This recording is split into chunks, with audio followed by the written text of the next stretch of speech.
Hola oyentes de Radio Sefarad, volvemos a encontrarnos una vez más con esta sección de historia, Milim, la historia de las diásporas, por la que nos guía Alicia Benmergui. Hola Alicia. Hola, acá estamos tratando de que la historia se pueda comprender con mayor facilidad. ¿Puedo hacer un comentario que no tiene que ver con la historia? A ver. Siempre pienso, ¿no? Cuando leo el diario y todas las cosas que pasan, hay un historiador que dijo que la realidad que nos circunda es caótica.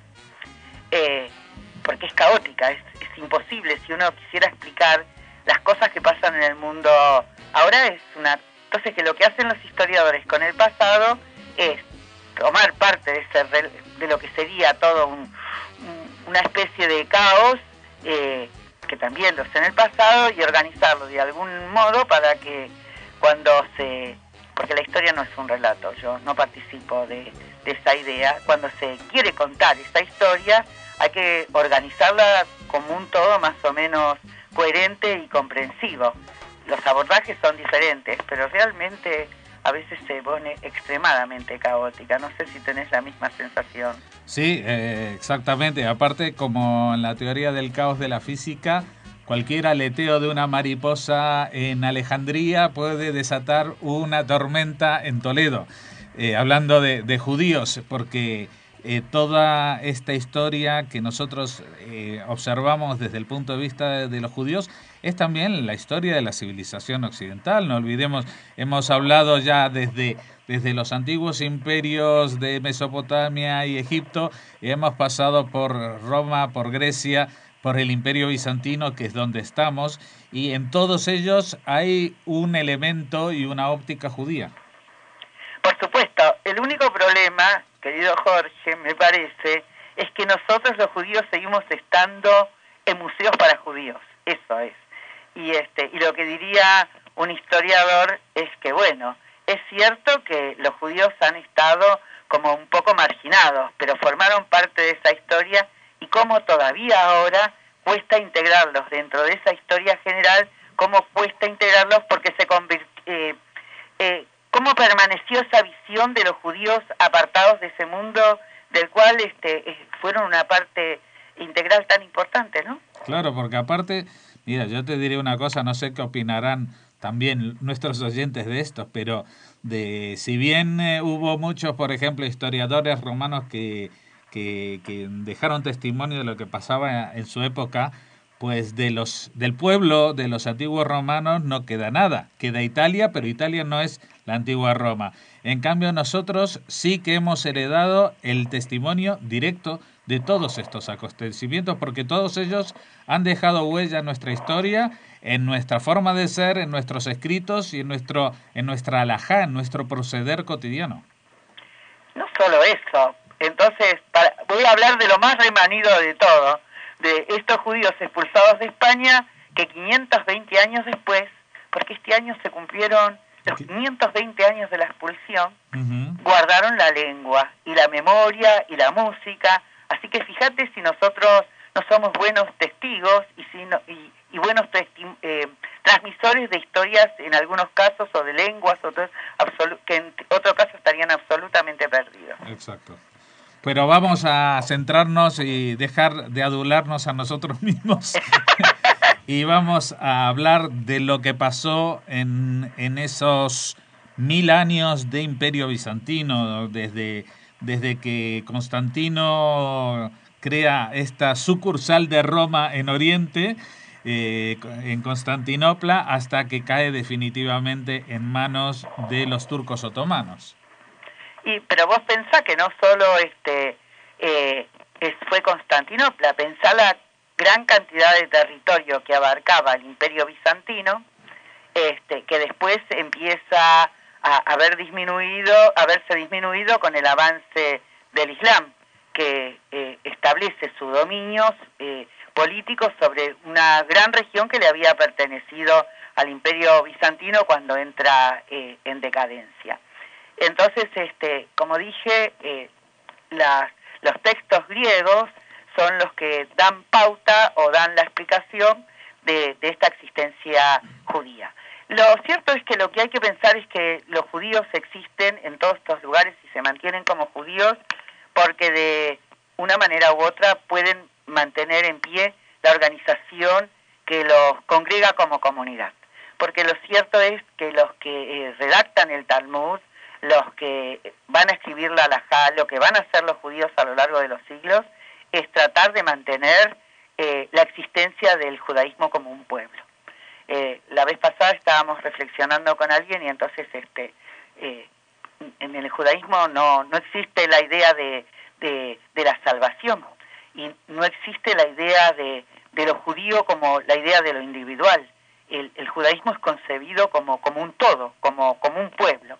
Y este pueblo y esta comunidad, que dijeron historiadores modernos, surcó la historia, surcó más de 2000 años de exilio, hasta con un cuerpo legal importantísimo, fue una nación sin territorio. Y esta nación sin territorio se organizó a través de la existencia de las sinagogas. Las sinagogas fueron la base de lo que en España se llamó Kaal. Cuando digo España, no digo España, digo, qué sé yo, en la época donde llegan los judíos, pero en todas las regiones, y en hebreo era la Keilah, y en yiddish se decía la Keile. La Keilah era el núcleo o el centro donde estaba instalada la vida judía, y esto fue en todas partes así. El centro principal era la sinagoga, que era como una especie de patria que tenían los judíos, alrededor de la cual desarrollaban su existencia. No porque los judíos tuvieran imperiosa necesidad solo de rezar en un edificio. Para los judíos, a pesar de que la sinagoga es el primer lugar donde se reúne la gente a rezar en la antigüedad, porque en los templos griegos la gente común nunca entró, y tampoco en los templos egipcios, en la sinagoga es el primer lugar donde entran todos, y la idea de iglesia o incluso de la mezquita está basada en esta cuestión de la sinagoga, el lugar de todos. Estas sinagogas que lo que van a cumplir es una función central de la vida comunitaria. Todos los judíos sabemos, y para los que no lo saben, es que solo era necesario, y solo es necesario para algunos grupos que siguen existiendo ahora, 10 hombres para poder desarrollar todos los rituales judaicos, un minyan. En la actualidad, para otros grupos, entre hombres y mujeres, pueden constituir el minyan necesario. Pero la sinagoga era otra cosa. En torno a la sinagoga existía toda una base económica, la forma en que los judíos pagaban sus impuestos, atendían todas las otras necesidades de esa comunidad. Y en torno a esa sinagoga estaba la Hebra Kedushá, o la Hebre Kedishe en yiddish, que es el entierro de los muertos, que era algo tan importante para los judíos en la observancia y mantenimiento de la ritualidad judía, que es tan diferente de los otros pueblos, el tema del cuidado de las viudas y de los huérfanos, el tema del estudio, de los estudios talmúdicos, que eran la base de la existencia judía y el mantenimiento y la tradición de esas costumbres. Y aparte de eso también cuestiones que estaban relacionadas con la vida cotidiana, como la matanza ritual de los animales, el mantenimiento y la preservación de las leyes dietéticas judaicas, y también la existencia de la mikve, de los baños rituales para las mujeres en algunos casos siempre, y para los hombres también. Así que en torno a la sinagoga estaba construida la vida de estos judíos que empiezan a transitar la Edad Media. Y se encuentran sinagogas en los lugares más inesperados. Una de ellas es en un lugar que se llama Kerch, que se encuentran los rastros. La sinagoga de Kerch se sabe que es una sinagoga y tiene toda una especie de estelas o de placas escritas en griego, donde lo que se habla ahí es de la manumisión de esclavos. La manumisión de esclavos significa la liberación. Y el tema es que muchas veces estos esclavos eran manumitidos porque también eran convertidos al judaísmo. Y esta es una sinagoga que se halló en Crimea del norte. Y lo que hay que pensar, estaba con escritura griega. Así que esta zona es evidente que le perteneció en algún momento dado, eran antiguas colonias griegas establecidas en lo que hoy en día es Crimea, y ya ahí se registra presencia judía lo suficientemente importante como para que aparezcan testimonios de esta clase y de este tipo. Porque lo que hay que tener presente cuando se habla de los restos judíos que se encuentran es, en principio, pensar que muchos de ellos fueron destruidos con la aparición de grupos cristianos, es decir, estas prohibiciones de sinagogas y todo eso, muchas veces no eran muy condescendientes con la existencia de estos edificios judíos. Y bueno, y tiene que ver también con la historia de todo lo que les pasó a los judíos durante 2000 años de persecuciones. Así que cuando se encuentran es doblemente meritorio poder hallar estos testimonios de la existencia judía. El otro lugar donde también se encontraron tumbas, y yo creo, no, estas estaban escritas en latín, no pertenecían al Imperio Bizantino, es en Marruecos, en lo que hoy en día es la ciudad de Volubilis, que está ahí en pleno desierto, una antigua ciudad romana. ¿Por qué estoy contando esto? Para establecer la diferencia entre lo que era la zona dominada por los bizantinos y esta que era la dominada por el Imperio Romano. Y en el cementerio de Volubilis se encontraron las tumbas más viejas judías halladas en Marruecos, que creo que pertenecían al siglo II o III de nuestra era. Lo mismo que también una tumba, por ahora se considera en España, y esto pertenecía también al Imperio Romano. Los restos más antiguos son los de la tumba de una nena que creo que era del siglo II de nuestra era.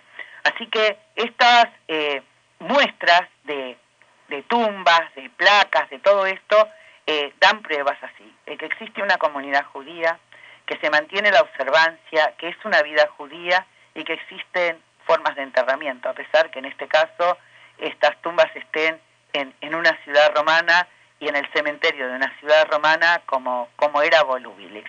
También se supone que los judíos harían como podían en determinados momentos de la historia. Lo mismo que en la Cirenaica y en otros lugares la presencia judía era muy importante. En torno a estas sinagogas se desarrolla la vida de los judíos en estas diásporas durante más de 2000 años. Y esta vida judía va a tener ¿Tengo más tiempo, Jorge? Sí, sí.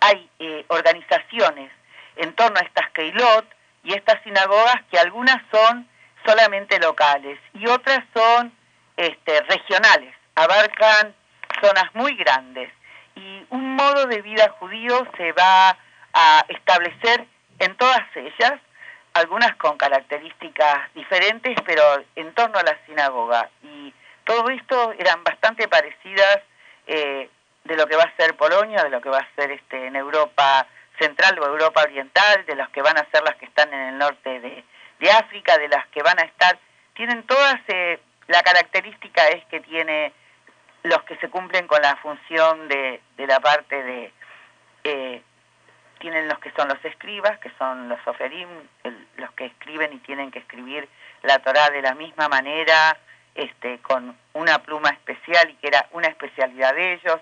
Están los que recaudan y mantienen a la sinagoga y tienen que pagar los impuestos de los lugares donde viven. En fin, está algunos nombres me acuerdo, otros vos sabés que yo trato de no leer para que la exposición sea más espontánea. Entonces, de algunos nombres me olvido. Estaba el Parnás, estaba el Shamash en Yiddish es en mi pueblo era la Sham, es quien cuida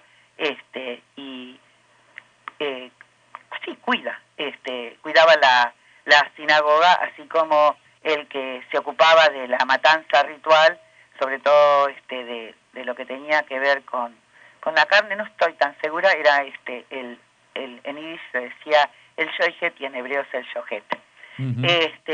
Y había entonces, una vez me causó mucha gracia, porque estudiando la historia de las comunidades de Castilla, se decía que al que excavaba las tumbas y se encargaba de toda la parte de los cementerios se llamaba cavafuesas, se ve que eso era en castellano antiguo. Y había una que era Bikur Jorolim, que en yiddish la traducción sería Bikur Hoilin, que tiene que ver con las tareas de apoyo y sostén a la gente que tiene dificultades, ¿no? Uh-huh.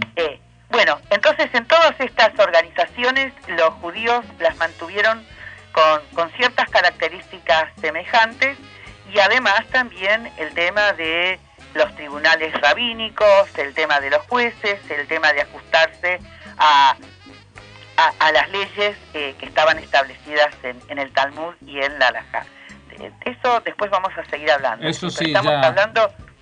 De eso ya es un tema especial. Hoy vamos a centrarnos en eso y vamos a resumir aquí el tema de la sinagoga como centro comunitario, centro de toda la actividad comunitaria en estas incipientes comunidades en el Mediterráneo. Ya seguiremos hablando de más temas y abordando más historias en próximos encuentros, por ejemplo, dentro de 2 semanas aquí mismo en Milim, la historia de las diásporas, con Alicia Benmergui. Muchas gracias por habernos atendido. No, gracias a vos y bueno, hasta un próximo encuentro. Buena suerte, shalom.